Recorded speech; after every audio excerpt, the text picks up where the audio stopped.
Bien, por el otro lado tenemos las presunciones que se deducen de hechos comprobados, normalmente también conocidas como presunciones humanas, las que tienen una lógica.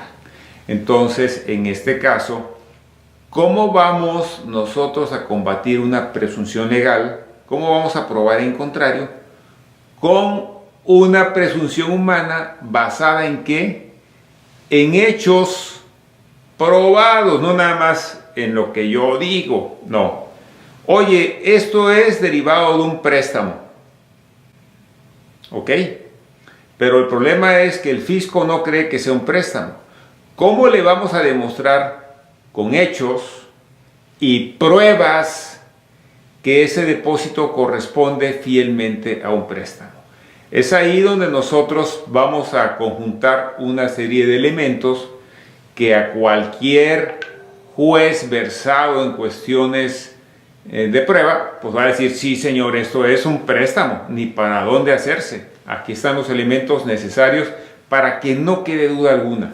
Si alguno de tus clientes tiene un problema de presunción de ingresos, inexistencia de operaciones, que le nieguen la devolución de un saldo a favor o simplemente tiene un crédito fiscal, quiero invitarte para que tú y yo hagamos una alianza de negocios para defender profesionalmente a tu cliente y solucionarle el problema.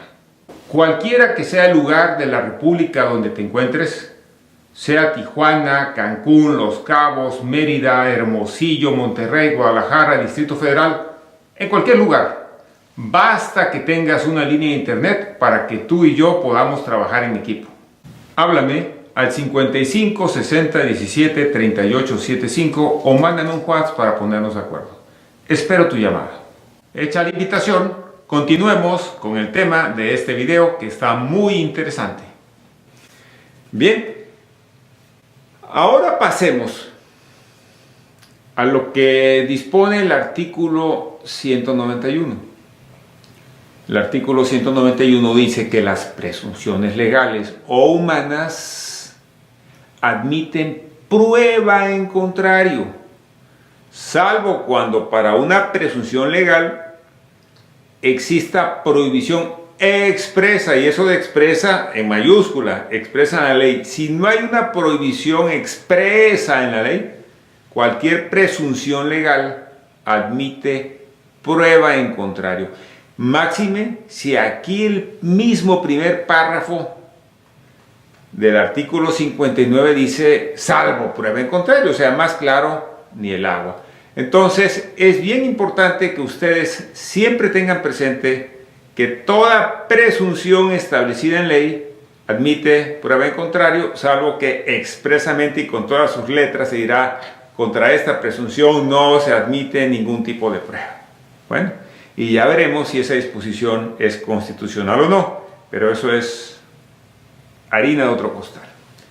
Finalmente voy a comentar el artículo 192, que es muy sencillo. Dice, la parte que alegue una presunción solo debe probar los supuestos de la misma sin que le incumba la prueba de su contenido. Esto es como en el ejemplo del artículo 59, fracción tercera. Ok, ¿cuáles son los supuestos de la misma? La existencia de un depósito bancario. ¿Cuál es la presunción legal? Que es un ingreso o un valor de actos o actividades. Entonces ya esa parte no la tiene que probar el fisco porque ya la misma ley la construyó, hizo la presunción. Entonces a nosotros nos toca demostrar con pruebas, con presunciones humanas mejores que la legal, por supuesto, que esa presunción legal no se aplica, que es falsa. Entonces espero que este tema de la presunción les quede claro porque precisamente vamos a combatir una presunción y por eso lo pertinente de traer al ruedo el Código Federal de Procedimientos Civiles. Así que amigos, contadores, abogados, las bases siempre están en el Código Federal de Procedimientos Civiles porque vamos a combatir el fondo del asunto. Y para comentar algunos de los problemas más usuales que nos encontramos con ese tema de la presuntiva de ingresos por depósitos bancarios, normalmente yo me he encontrado 4 tipos de este problema. 1, los préstamos de socios o de algún familiar del socio. Ese es el problema más común, más frecuente. 2, un caso contrario donde la empresa o el contribuyente le otorgó un dinero en préstamo a una persona ajena a la empresa, o a un socio, o a un familiar, o a una compañía filial, y posteriormente recupera ese dinero. Esa entrada de efectivo depositado a bancos es lo que observa la autoridad. Entonces, este es un segundo caso. Normalmente es porque, como son préstamos así prácticamente a la palabra en un primer momento, por la relación que hay entre el contribuyente y a la persona a la que se le presta el dinero, pues hay poco papeleo, y en el poco papeleo está el problema. Un tercer caso, y vaya que para mí fue bastante interesante: aportaciones para futuros aumentos de capital. Ese tema de aportaciones para futuros aumentos de capital lo he visto cómo lo convierte el fisco en ingresos presuntos, y algo muy aparejado con eso son las aportaciones de capital.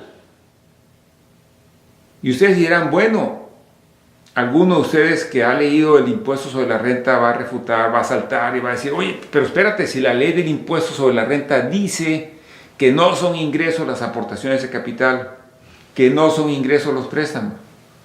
Efectivamente, eso dice la ley del impuesto sobre la renta.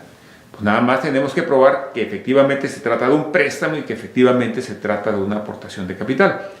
Y el problema en las aportaciones de capital que yo he observado se debe a las diferencias entre el acta de asamblea, que es posterior a la entrada del dinero a las cuentas bancarias. Entonces, el problema es, primero entró el dinero y el acta se hace con posterioridad. Ese es el problema que yo he observado. Y bueno, para todo este tipo de situaciones tenemos que buscar la mejor solución, que es la que vamos a estar platicando en la parte final de esta charla. Pero es importante tener claro por qué se genera el problema. Aportaciones de capital, porque el acta se hace después de que se entró el dinero a la cuenta, o peor aún, ni acta de asamblea hay.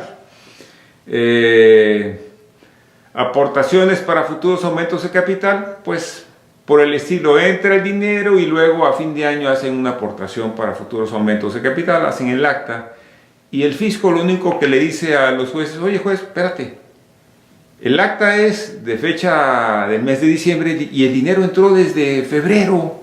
O sea, ese aumento de capital del que hablan allí, aunque coincide con el importe del mes de febrero, pues debe ser otro, pero no es el de febrero. Entonces, se dan esos casos. Hay que ver, 1, cultura de prevención, que no pase, pero muchas veces los dueños de las empresas, al último que le avisan es al contador o al abogado, y hacen su tejimaneje a como quieren, y luego vienen los problemas. Bien amigos, entonces ya vimos estas causas de determinación de ingresos presuntos. Todas admiten prueba en contrario. Ojo, siempre en mente que salvo prueba en contrario, nos toca a nosotros armarla. Ahora, vamos a empezar a revisar primero el rubro de una tesis. En el sitio web defensafiscalafondo.com están las tesis completas, el rubro y el texto y las referencias. Aquí solamente vamos a comentar los rubros o algunas partes muy interesantes de cada una de ellas. Y vamos a empezar por una tesis que refiere precisamente a fecha cierta.